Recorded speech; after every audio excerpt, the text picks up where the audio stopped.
नमस्कार। आप सुन रहे हैं आध्यात्मिक वर्षा, जहां हम जीवन को समझते हैं श्री भगवत गीता की दिव्य शिक्षाओं के माध्यम से।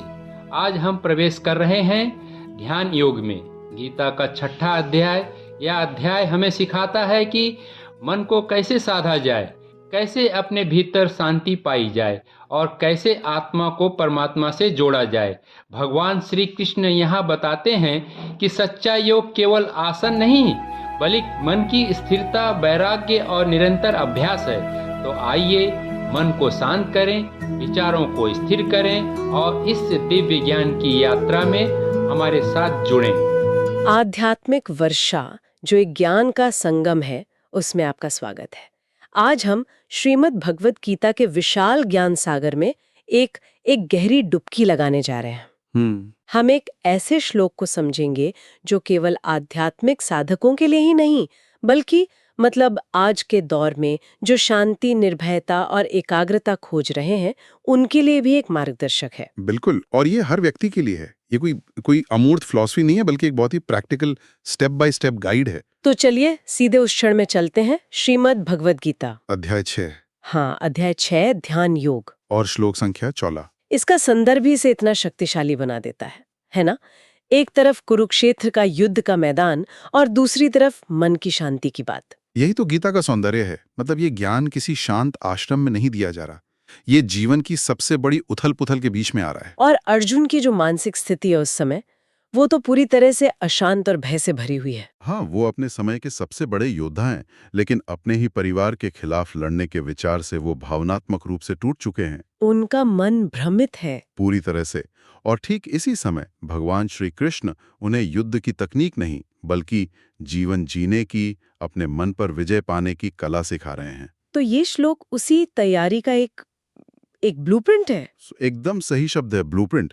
कृष्ण बता रहे हैं कि ध्यान सिर्फ आंखें बंद करके बैठना नहीं है, उसके लिए एक खास तरह की आंतरिक तैयारी करनी पड़ती है। एक मानसिक भूमि तैयार करनी पड़ती है। बिल्कुल। तो चलिए उस श्लोक को, उस ब्लूप्रिंट को सुनते हैं और पढ़ते हैं। प्रशांतात्मा विगत भीर ब्रह्मचारी व्रते स्थितः मनः संयम्य मच्चित्तो युक्त आसीत मत्परः। इसका एक रोमन उच्चारण भी है ताकि शब्द और स्पष्ट हो जाएं। हाँ, वो है प्रशांतात्मा विगत भीर ब्रह्मचारी व्रते स्थितः मनः संयम्य मच्चित्तो युक्त आसीता मत्परः। ठीक है, तो ब्लूप्रिंट हमारे सामने है। चलिए इसके एक एक शब्द में जो गहरा अर्थ छिपा है उसे खोलते हैं। पहला शब्द है प्रशांत आत्मा। इसका अर्थ है प्रशांत आत्मा वाला, जिसका मन पूरी तरह से शांत हो। हाँ, और ये सुनने में जितना आसान लगता है, शायद उतना है नहीं। प्रशांत आत्मा का मतलब सिर्फ चुप होना नहीं है। अच्छा। इसका मतलब है एक ऐसी गहरी आंतरिक स्थिरता जहां काम, क्रोध, लोभ जैसी कोई भी लहरें मन को परेशान न कर रही हों। ये आंतरिक शुद्धि की पहली सीढ़ी है। तो ये एक अवस्था है। ये एक अवस्था है, बिल्कुल। ठीक है, तो पहली शर्त है मन की शांति। पर मन शांत कैसे हो? जब इंसान डर से भरा हो। और मुझे लगता है अगला गुण इसी समस्या का समाधान करता है, विगत भीयः। एकदम। विगत मतलब चला गया और भीह मतलब भय। तो इसका अर्थ हुआ जिसका भय पूरी तरह से दूर हो गया हो। और ये सिर्फ बाहरी डर नहीं है। नहीं। ये सिर्फ बाहरी डर नहीं है, ये असफलता का डर है, मृत्यु का डर, अपमान का, हर प्रकार का भय। ठीक है, शांत मन और भय रहित अवस्था। अब आते हैं तीसरे गुण पर, जो शायद सबसे ज्यादा गलत समझा जाता है, ब्रह्मचारी व्रते स्थित। ये एक बहुत जरूरी बात है। क्योंकि इसका शाब्दिक अर्थ तो ब्रह्मचर्य के व्रत में स्थित होना है। हाँ, और ज्यादातर लोग इसका मतलब केवल इंद्रिय संयम से लेते हैं। लेकिन इसका जो गहरा अर्थ है वो है ब्रह्म, यानी परम सत्य के आचरण में स्थित होना। तो ये सिर्फ शारीरिक नहीं है? नहीं, ये जीवन में पवित्रता, सत्यनिष्ठा और अपने संकल्प पर दृढ़ रहने की अवस्था है। अपनी ऊर्जा को एक सही दिशा देना। अच्छा। अब अगला हिस्सा है मना संयम्य। हाँ, इसका सीधा सा अर्थ है मन को अच्छी तरह से संयमित करके। मतलब मन जो हमेशा भागता रहता है, उसकी चंचल वृत्तियों को पूरी तरह से अपने नियंत्रण में करके। और जब मन नियंत्रित हो जाए तब उसे कहीं लगाना भी तो होगा। तो अगला शब्द आता है मच्चित्तः। बिल्कुल। मत यानी मुझ में, भगवान में, और चित्त यानी चित्त वाला, तो जिसका मन और चेतना पूरी तरह से परमात्मा में केंद्रित हो। मन को सिर्फ खाली नहीं छोड़ना है, उसे एक ऊंचे आदर्श से जोड़ना है। इसके बाद आता है युक्तः। हाँ, युक्ता यानी योग में लगा हुआ, जुड़ा हुआ, जो पूरी तरह से समाहित है। और फिर आसीत। आसीत का सरल अर्थ है बैठे या आसीन हो। ये ध्यान की मुद्रा में बैठने का एक निर्देश है। और आखिरी और शायद सबसे महत्वपूर्ण शब्द मतपरः। जी, मत यानी मुझे और परा यानी परम या सर्वोच्च। तो मतपरा वो है जिसका परम लक्ष्य, जिसकी एकमात्र मंजिल मैं ही हूं, जो मुझे ही अपना सब कुछ मानता है। हाँ, पूर्ण समर्पण। तो इन सभी शब्दों को अगर हम एक साथ जोड़कर देखें तो जो सरल भाव बनता है वो क्या है? वो ये है कि शांत चित्त वाला, पूरी तरह से भय रहित, ब्रह्मचर्य के व्रत में स्थित योगी अपने मन को अच्छी तरह से वश में करके मुझ में यानी भगवान में अपने चित्त को लगाकर और मुझे ही अपना परम लक्ष्य मानकर योग में स्थित होकर ध्यान के लिए बैठे। वाह, ये सिर्फ एक निर्देश नहीं लग रहा, ये तो एक अवस्था का वर्णन है। हाँ, उत्कृष्टता की अवस्था, जहाँ सफलता निश्चित है, चाहे वो आध्यात्मिक हो या सांसारिक। अब तक हमने श्लोक का संदर्भ, उसके शब्दों का अर्थ और उसका सरल भाव समझा। अब आगे हम इसके गहरे अर्थ, इसके पीछे छिपे दर्शन और अलग-अलग महान टीकाकारों ने इसे कैसे देखा है, इस यात्रा की ओर बढ़ेंगे। आध्यात्मिक वर्षा, जो एक ज्ञान का संगम है, उसके इस भाग में आपका स्वागत है। पिछले भाग में हमने श्रीमद् भगवद गीता के अध्याय 6 श्लोक 14 का संदर्भ और उसका सरल भाव समझा था। अब उसी आधार पर चलिए इसके गहरे दार्शनिक समंदर में उतरते हैं और देखते हैं कि इसमें कौन कौन से मोती छिपे हैं। ये श्लोक पहली नजर में ध्यान की एक विधि जैसा लगता है, लेकिन जब हम इसे गौर से देखते हैं तो लगता है कि ये सिर्फ एक तकनीक नहीं, बल्कि चेतना को बदलने का, उसे ट्रांसफॉर्म करने का एक पूरा विज्ञान है। और सबसे दिलचस्प बात यह है कि भारत के महानतम विचारकों ने इस एक ही श्लोक को बिल्कुल अलग अलग नजरियों से देखा है। तो चलिए इसी को समझते हैं। बिल्कुल, यही तो इस श्लोक की खूबी है। ये एक प्रिज्म की तरह है, जिससे गुजरकर ज्ञान की एक ही किरण अलग अलग रंगों में बिखर जाती है। ज्ञान, भक्ति, योग, हर विचारक को इसमें अपने मार्ग का सार दिखा।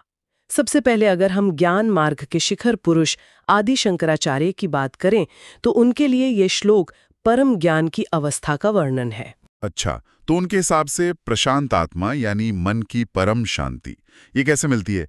क्या ये बस गहरी सांस लेने या मन को शांत करने की कोशिश करने से आती है? नहीं, उनके लिए ये शांति कोशिश से नहीं बल्कि विवेक और ज्ञान से आती है। प्रशांतात्मा वो अवस्था है जब ज्ञानी ये समझ लेता है कि दुनिया की कोई भी चीज उसे सुख या दुख नहीं दे सकती, क्योंकि वो खुद नित्य शुद्ध बुद्ध आत्मा है। ये एक ऐसी गहरी स्थिरता है जो बाहरी परिस्थितियों पर निर्भर नहीं करती। काम, क्रोध, लोभ जैसे सारे मानसिक विकार ज्ञान की आग में जलकर राख हो चुके होते हैं। और श्लोक में जो ब्रह्मचारी व्रते स्थिता की बात है, उसका अर्थ क्या सिर्फ शारीरिक संयम है? क्योंकि ये शब्द सुनते ही अक्सर लोगों के मन में यही ख्याल आता है। इसे बहुत ऊंचे स्तर पर ले जाते हैं। उनके लिए इसका असली मतलब है ब्रह्म के आचरण में स्थित होना, यानी जिसका हर काम, हर सोच, हर सांस उस परम सत्य ब्रह्म के साथ एक हो गई हो। वो खाता है, पीता है, चलता है, लेकिन भीतर से ये जानता है कि मैं नहीं बल्कि ब्रह्म ही मेरे माध्यम से ये सब कर रहा है। वो हर चीज में उसी एक ब्रह्म को देखता है। ये केवल इंद्रियों को रोकने की बात नहीं है, ये अपनी पहचान को ही ब्रह्म में विलीन कर देने की बात है। ये तो बहुत गहरी बात है। एक मिनट, मैं इस पे थोड़ा सोचना चाहता हूँ। तो इसका मतलब ये हुआ कि जिस शांति की बात शंकराचार्य कर रहे हैं वो कोई भावनात्मक शांति नहीं है, बल्कि एक दार्शनिक एहसास से पैदा हुई स्थिरता है। लेकिन एक सवाल उठता है, क्या आज का विज्ञान इस तरह की परम शांति की अवस्था को किसी भी तरह से माप सकता है या समझ सकता है? क्या हमारे दिमाग में ऐसा कुछ होता है जिससे हम इस अवस्था से जोड़ सकें? ये बहुत अच्छा सवाल है और इसका जवाब हैरान करने वाला है। हाँ, आज का विज्ञान ठीक इसी अवस्था की पुष्टि कर रहा है। जब गीता प्रशांत आत्मा की बात करती है तो न्यूरोसाइंस बताता है कि जो लोग लंबे समय से ध्यान का अभ्यास करते हैं उनके मस्तिष्क में गामा तरंगे यानी गामा वेव्स बहुत ज्यादा बढ़ जाती हैं। ये तरंगे चेतना के बहुत ऊंचे स्तर, गहरी एकाग्रता और खुशी की भावना से जुड़ी हुई हैं। एक मिनट, तो आप ये कह रही हैं कि जिस मानसिक शांति को शंकराचार्य ने हजारों साल पहले अपनी चेतना से महसूस किया, आज हम उसे सचमुच में एक मशीन पर ब्रेन वेव्स के पैटर्न के रूप में देख सकते हैं। ये तो आध्यात्म और विज्ञान का सीधा संगम है। बिल्कुल। और सिर्फ इतना ही नहीं, श्लोक में विगत भया यानी भय से मुक्ति की बात भी है ना? हाँ। वैज्ञानिकों ने पाया है कि गहरे ध्यान की अवस्था में हमारे मस्तिष्क का जो पैनिक बटन है, जिसे अमिगडाला कहते हैं, उसकी गतिविधि बहुत कम हो जाती है। अमिगडाला ही हमारे अंदर डर, गुस्सा और तनाव की भावनाएं पैदा करता है। तो जब वो शांत होता है तो योगी सचमुच में भय मुक्त हो जाता है। ये केवल एक फिलॉसफी नहीं, ये एक न्यूरोलॉजिकल सच्चाई है। कमाल है। मतलब गीता हमें सिर्फ डरो मत का उपदेश नहीं दे रही, बल्कि वो हमारे दिमाग के उस पैनिक बटन को शांत करने का तरीका बता रही है। चलिए अब दूसरे छोर पर चलते हैं। शंकराचार्य ने ज्ञान की बात की, जो थोड़ा बौद्धिक और मुश्किल रास्ता लग सकता है, लेकिन भक्ति मार्ग के आचार्य जैसे रामानुजाचार्य, वो तो ईश्वर के साथ एक प्रेम के रिश्ते पर जोर देते हैं। उन्होंने इस श्लोक को कैसे देखा होगा? बिल्कुल सही पकड़ा आपने। रामानुजाचार्य इसे भक्ति योग के चश्मे से देखते हैं। उनके लिए प्रशांतात्मा की अवस्था ज्ञान से नहीं, बल्कि भगवान के प्रति पूर्ण समर्पण यानी शरणागति से मिलती है। जब भक्त ये मान लेता है कि मेरे जीवन में जो कुछ भी हो रहा है वो मेरे ईश्वर की कृपा और इच्छा से हो रहा है, तो उसका मन अपने आप शांत हो जाता है। उसे भविष्य की चिंता और अतीत का पछतावा नहीं सताता। ये अपने बल पर पाई हुई शांति नहीं, बल्कि ईश्वर की कृपा से मिला हुआ प्रसाद है। ये तो बिल्कुल अलग नजरिया है। तो उनके लिए मच्चित्तः और मतपराह का अर्थ क्या होगा? शंकराचार्य के लिए तो मतपराह का मतलब था ब्रह्म के अलावा कोई और लक्ष्य ना होना। रामानुजाचार्य के लिए इन शब्दों का अर्थ बहुत सीधा और व्यक्तिगत है। मच्चित्तः का मतलब है अपना मन हर समय भगवान श्री विष्णु के सुंदर रूप, उनके गुणों, उनकी लीलाओं में लगाए रखना। और मतपरः का अर्थ है भगवान विष्णु को ही अपना एकमात्र स्वामी, अपना परम लक्ष्य मान लेना। यहाँ भक्त और भगवान के बीच एक मधुर प्रेम का रिश्ता है। जहाँ शंकराचार्य मैं ही ब्रह्म हूँ की बात करते हैं, वहीं रामानुजाचार्य मैं भगवान का दास हूँ की भावना पर जोर देते हैं। ये बहुत दिलचस्प है कि कैसे एक ही श्लोक दो बिल्कुल अलग अलग स्वभाव के लोगों को रास्ता दिखा सकता है। एक जो ज्ञान और विवेक से सत्य को खोजना चाहता है, और दूसरा जो प्रेम और समर्पण से ईश्वर को पाना चाहता है। लेकिन क्या कोई ऐसा विचारक भी था जिसने इन दोनों के बीच एक पुल बनाने की कोशिश की, एक ज्यादा व्यवहारिक रास्ता जो शायद आज के भागदौड़ भरे जीवन के लिए ज्यादा उपयोगी हो? हाँ, और वो थे स्वामी विवेकानंद। उन्होंने इस श्लोक को किसी एक मार्ग से नहीं बांधा, बल्कि इसे संपूर्ण योग का सार कहा। वो इसे टुकड़ों में नहीं, बल्कि एक पूरी प्रक्रिया के रूप में देखते हैं, राजयोग की एक संपूर्ण प्रैक्टिकल गाइड। वो कहते हैं कि ये योगी बनने के 4 कदम हैं। 4 कदम? ये सुनने में बहुत प्रैक्टिकल लग रहा है। वो क्या है? पहला कदम प्रशांतात्मा विगत भीहा, यानी सबसे पहले अपने अंदर की बेचैनी, चिंता और डर को जीतो। जब तक मन शांत न हो और भय से मुक्त न हो, कोई भी आध्यात्मिक प्रगति मुमकिन नहीं है। ये फाउंडेशन है। दूसरा कदम ब्रह्मचारी व्रते स्थितः। इसका व्यवहारिक अर्थ है जीवन में एक ऊंचा लक्ष्य रखना और उसके लिए अनुशासन और संकल्प के साथ जीना। ये अपने जीवन को एक दिशा देना है। ये तो समझ आया। मतलब पहले मन को शांत करो, फिर जीवन में एक मकसद तय करो, और इसके बाद? तीसरा कदम है मनः संयम्य मच्चित्तः, यानी अब अपने अनुशासित मन को मनः संयम्य उस लक्ष्य पर या अपने ईश्वर पर पूरी तरह केंद्रित कर दो। मच्चित्तः यहाँ ज्ञान मतलब संकल्प और भक्ति यानी किसी आदर्श पर चित्त लगाना दोनों मिल जाते हैं। और अंतिम चौथा कदम है युक्त आसीत मत परः, यानी उसी लक्ष्य को अपने जीवन का एकमात्र और परम उद्देश्य बना लो। अब तुम्हारा हर काम उसी लक्ष्य को समर्पित है। तो आप देखें, ये एक पूरा मनोवैज्ञानिक पैकेज है: शांति, संकल्प, एकाग्रता और समर्पण। ये तो वाकई कमाल है। विवेकानंद ने इसे एक तरह से पर्सनल डेवलपमेंट का फॉर्मूला बना दिया है जो कोई भी अपना सकता है। पर यहाँ फिर से विज्ञान का सवाल आता है। हमने शांति और निर्भयता की बात की, अब बात करते हैं एकाग्रता की। मनः संयम्य और मच्चित्तः। क्या विज्ञान मन को साधने की इस प्रक्रिया को भी समझता है? यानी मन पर नियंत्रण करना। ये सीधे तौर पर हमारे मस्तिष्क के अगले हिस्से प्रीफ्रंटल कॉर्टेक्स को मजबूत करता है। आप इसे अपने दिमाग का सीईओ समझ सकते हैं। यही हिस्सा हमारे आवेगों को कंट्रोल करता है, हमें सही गलत का फैसला करने में मदद करता है और लंबी योजनाएं बनाने की ताकत देता है। जो लोग नियमित रूप से ध्यान या संयम का अभ्यास करते हैं, उनका ये सीईओ ज्यादा मजबूत और प्रभावी होता है। हाँ, जैसे कोई खिलाड़ी जब जोन में होता है या कोई कलाकार जो अपने काम में पूरी तरह डूब जाता है। तो क्या गीता का मच्चित्त होना वही जोन है, बस उसे आध्यात्मिक लक्ष्य पर लगाया गया है? आपने बिल्कुल सही पकड़ा। मनोवैज्ञानिक इसे फ्लो स्टेट कहते हैं। ये वो अवस्था है जहां हमारा ध्यान किसी काम में इतना गहरा हो जाता है कि हमें समय का पता नहीं चलता, भूख प्यास भूल जाती है और बाकी दुनिया का शोर थम जाता है। वैज्ञानिक अध्ययनों में देखा गया है कि इस अवस्था में हमारे दिमाग का डिफ़ॉल्ट मोड नेटवर्क शांत हो जाता है। ये नेटवर्क तब एक्टिव होता है जब हमारा मन बिना किसी काम के यहाँ वहाँ भटक रहा होता है, अतीत की बातें सोचता है, भविष्य की चिंता करता है। तो मच्चित्ता होना मतलब मन के इस भटकाव को रोककर उसे एक बिंदु पर टिका देना, जो कि फ्लो स्टेट का ही आध्यात्मिक रूप है। तो अगर मैं इन सारी बातों को एक साथ जोड़कर देखूं, तो ये श्लोक सिर्फ एक आध्यात्मिक निर्देश नहीं है, बल्कि ये एक तरह का मेंटल हेल्थ और पीक परफॉर्मेंस का मैनुअल भी है। बिल्कुल, आप इसे चेतना की इंजीनियरिंग का ब्लूप्रिंट कह सकते हैं। हमारे ऋषियों ने कोई काल्पनिक बातें नहीं की, उन्होंने मानव चेतना को बेहतर बनाने का एक चरणबद्ध प्रयोग सिद्ध विज्ञान दिया।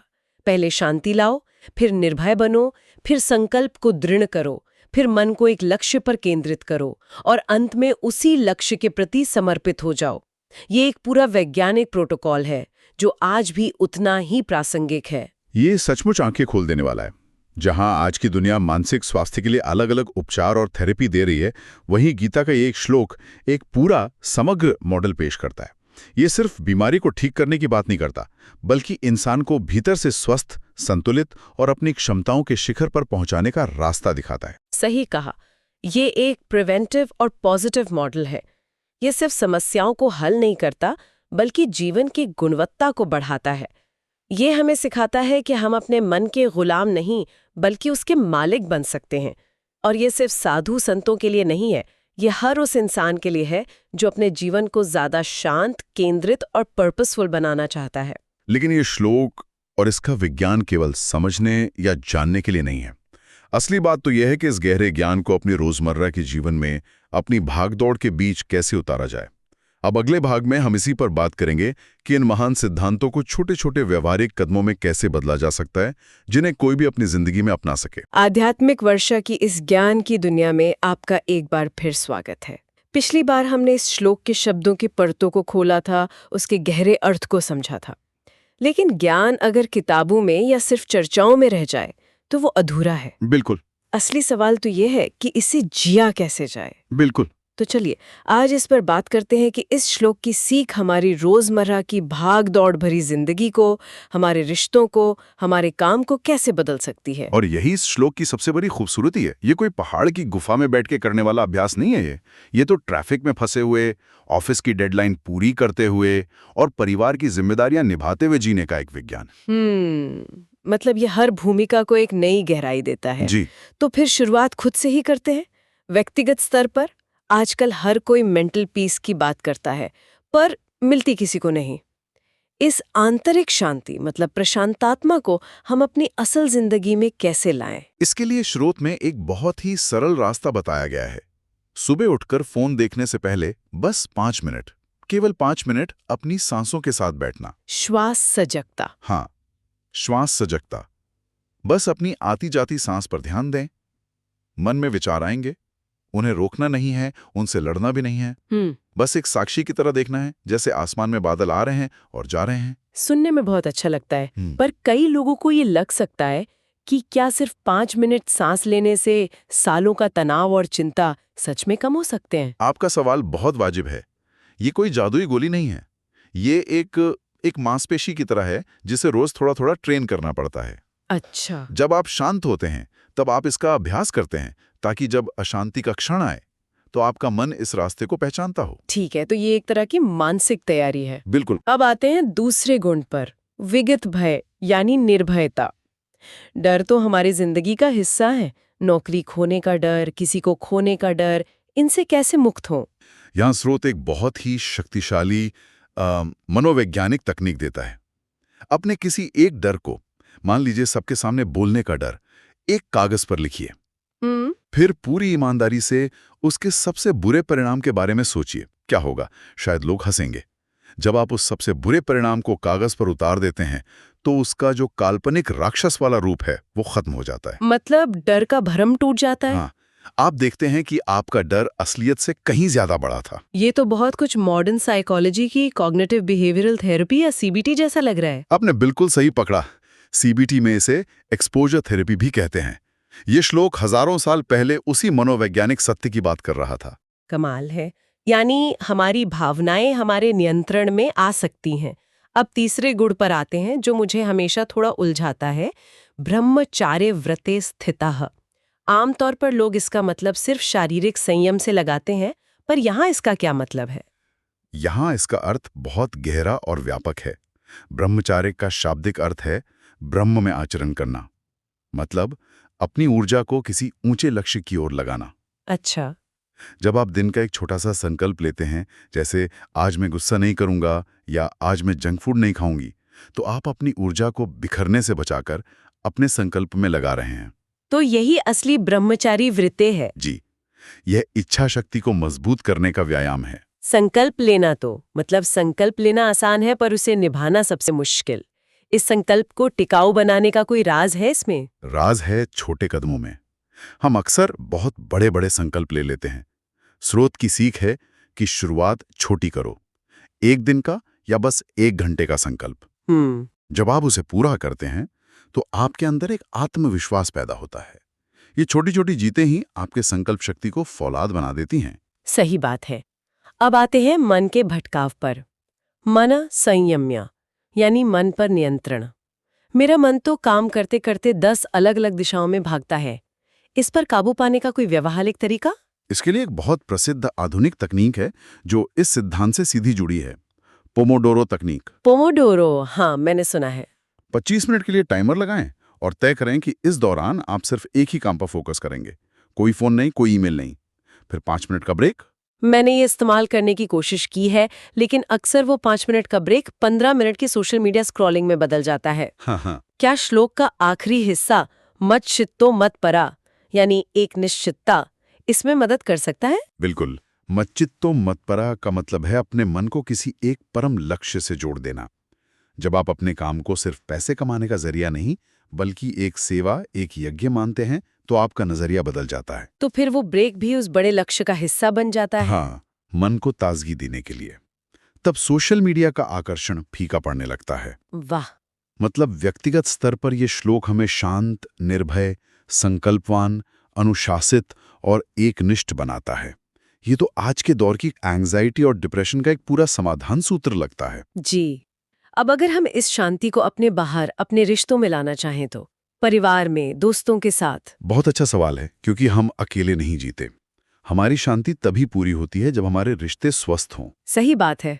और रिश्तों की नींव ही शांति और विश्वास पर टिकी होती है। जब आप घर में शांत और निर्भय माहौल बनाते हैं तो परिवार के सदस्य भी सुरक्षित महसूस करते हैं। और जीवन साथी के साथ संबंधों में तो ये और भी ज्यादा जरूरी हो जाता है। निश्चित रूप से। वहां संवाद में डर की जगह विश्वास होना चाहिए। अगर मैंने ये कहा तो पता नहीं क्या होगा, इस डर से मुक्त होकर जब आप अपनी बात रखते हैं तो रिश्ता मजबूत होता है। ये ढांचा तो जीवन की बहुत ही जटिल और संवेदनशील परिस्थितियों को संभालने में भी मदद कर सकता है। स्रोत में विवाह के बाहर आकर्षण जैसी स्थिति का भी जिक्र है। हाँ, और ये इस ज्ञान की परिपक्वता को दिखाता है। ये भावनाओं को दबाने की बात नहीं करता बल्कि उन्हें सही दिशा देने की बात करता है। तो ये कैसे रास्ता दिखा सकता है? अगर ऐसी कोई स्थिति आए तो ये श्लोक एक 5 चरणीय मार्गदर्शिका देता है। पहला, प्रशांत आत्मा। भावनात्मक उथल पुथल में कोई निर्णय ना लें, शांत होकर विचार करें। जी। दूसरा, विगत भीह। समाज, परिवार या कुछ खोने के डर से मुक्त होकर सच्चाई का सामना करें।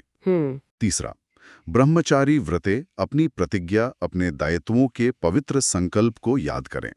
चौथा, मनः संयम्य इन विचारों को मन में घर न करने दें। और 5वां, सबसे महत्वपूर्ण, मच्चित्तो मत्परः, अपने जीवन के परम लक्ष्य को याद करें। कि क्या ये भावना उस लक्ष्य के साथ मेल खाती है या नहीं? बिल्कुल, ये आत्मविश्लेषण का रास्ता है जो व्यक्ति को खुद सही निर्णय तक ले जाता है। अद्भुत। ये किसी पर नैतिक फैसला नहीं थोप रहा। अब बात करते हैं कार्यस्थल की, जहां हर रोज चुनौतियां और दबाव होता है। वहां भी यही सिद्धांत लागू होते हैं। एक शांत और निर्भय मन ही दबाव में बेहतर और नैतिक निर्णय ले सकता है। एक लीडर के तौर पर तो ये और भी जरूरी है। बिल्कुल, आपका डर पूरी टीम में फैल सकता है और आपकी शांति भी। स्रोत में समाज के हर वर्ग के लिए विशेष मार्गदर्शन है, खासकर महिलाओं के लिए, जिन्हें अक्सर परिवार और समाज की धुरी माना जाता है। इस पर थोड़ा और विस्तार से बताइए। हाँ, और ये बहुत महत्वपूर्ण पहलू हैं। स्रोत महिलाओं को कई भूमिकाओं में देखता है और हर भूमिका में उन्हें सशक्त बनाता है। एक माँ या गृहिणी के रूप में वो घर की शांति का केंद्र बन सकती हैं। प्रशांत आत्मा का जीता जागता स्वरूप। परिवार के भविष्य को लेकर अनावश्यक चिंताओं से मुक्त रहकर वे विगत भीख का अभ्यास कर सकती हैं। मतलब उनके हर काम में एक दिव्यता आ जाती है। जी, वे ही तो परिवार और समाज की और इस तरह पूरे ब्रह्मांड की रीढ़ हैं। और एक कार्यरत महिला के रूप में, जहां उन्हें घर और बाहर दोनों मोर्चों पर एक साथ काम करना पड़ता है। एक कार्यरत महिला के रूप में वे कार्यस्थल पर किसी भी तरह के भेदभाव या असुरक्षा के भय से मुक्त होकर विगत भी अपने कौशल पर ध्यान केंद्रित कर सकती हैं। और वर्क लाइफ बैलेंस के लिए उसके लिए मन का संयम, मनसंयम्य ही सबसे बड़ी कुंजी है। जब मन शांत और एक लक्ष्य पर केंद्रित होता है तो आप कम समय में ज्यादा काम कर पाती हैं। चाहे माँ हो, पत्नी, बेटी या बहन, हर भूमिका में ये गुण उन्हें वो आंतरिक शक्ति देते हैं जिसकी आज सबसे ज्यादा जरूरत है। बिल्कुल। और युवा पीढ़ी के लिए, जो आज सोशल मीडिया के दबाव और अनिश्चित भविष्य के डर से जूझ रही है, युवा वर्ग के लिए ये श्लोक एक वरदान है। विगत भयः का सीधा संदेश है, परीक्षा में फेल होने के डर से मुक्त होकर ज्ञान पाने के आनंद गिरे पड़ो। और सोशल मीडिया पर दूसरों से तुलना करने के बजाय हाँ, उस डर से मुक्त होकर अपने सच्चे रास्ते पर चलो। यही मच्चित्तो मत्परः है। यह उन्हें उस मानसिक दबाव से बचाता है जो आज बहुत आम हो गया है। इन सिद्धांतों को असल जिंदगी में जीते हुए लोगों के कुछ उदाहरण भी दिए गए हैं जो इस ज्ञान को और भी ठोस बना देते हैं। जी बिल्कुल। मुझे एक कहानी याद आती है। तुर्की में आए भूकंप में काम कर रहे एक राहत कर्मी की। चारों तरफ तबाही थी, लेकिन उस व्यक्ति का चेहरा एकदम शांत था। बाद में एक रिपोर्टर ने पूछा, आपको डर नहीं लगता? उसने जवाब दिया, अगर मैं ही घबरा जाऊंगा तो इन मलबे में दबे लोगों को कौन बचाएगा? मेरा काम डरना नहीं, बचाना है। बिल्कुल। वो व्यक्ति अनजाने में ही प्रशांत आत्मा और विगत भय का सबसे बड़ा उदाहरण था। सेवा ही उसका मतपरा थी। ये तो बहुत मार्मिक है। एक और उदाहरण है एक शोध वैज्ञानिक का जो 100 बार असफल होता है, पर वो असफलताओं से डरता नहीं, शांति से अपने काम में लगा रहता है। सत्य की खोज ही उसका ब्रह्मचारी व्रत है। या उस किसान का। हाँ, या उस किसान को देखिए जो समाज के तानों के बावजूद जैविक खेती करने का संकल्प लेता है। ये सब लोग, चाहे वे गीता पढ़ें या न पढ़ें, इसी शाश्वत ज्ञान को जी रहे हैं। सचमुच ये श्लोक सिर्फ एक आध्यात्मिक उपदेश नहीं है, बल्कि जीवन जीने का एक संपूर्ण विज्ञान है, एक पूरा रोड मैप। इस श्लोक की सबसे बड़ी सीख यही है, मन जहां जुड़ता है वही जीवन की दिशा तय करता है। अगर मन सही जगह जुड़ जाए तो जीवन अपने आप संतुलन सीख लेता है। यह एक बहुत गहरा विचार है जिस पर वाकई मनन किया जा सकता है। हमारा एक विनम्र आग्रह है, अगर आज की इस बातचीत से आपको कहीं भी थोड़ी भी शांति या एक नई सोच का अनुभव हुआ हो तो इस ज्ञान को अपने दोस्तों और परिवार के साथ जरूर साझा करें। ज्ञान एक दिए की तरह है जिसे बांटने से रोशनी कम नहीं होती बल्कि और फैलती है। और इस ज्ञान यात्रा में हमारे साथ बने रहने के लिए आपका धन्यवाद। हम अगले श्लोक की गहराइयों में उतरने के लिए आपसे फिर जुड़ने की आशा करते हैं। यह जीवन मार्गदर्शन श्रीमद् भगवद गीता अध्याय 6 श्लोक 14 पर आधारित है। ये गूढ़ और बृहद संकलन और लेखन कप्तान श्याम बहादुर चौहान द्वारा किया गया। इस प्रकार हमने जाना ध्यान योग का गहन रहस्य, जहां मन को मित्र बनाकर अभ्यास और वैराग्य के सहारे मनुष्य परम शांति और आत्मज्ञान की ओर बढ़ता है। भगवान श्री कृष्ण का यह संदेश हमें याद दिलाता है कि सच्चा योग वही है जो हमें भीतर से जोड़ता है, स्थिर करता है और जीवन को संतुलित बनाता है।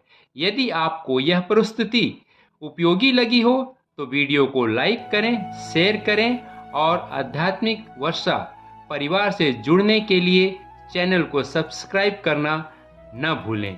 हम फिर मिलेंगे गीता के अगले अध्याय के साथ। तब तक अपने मन को साधते रहें और आत्मा से जुड़े रहिए। जय श्री कृष्ण।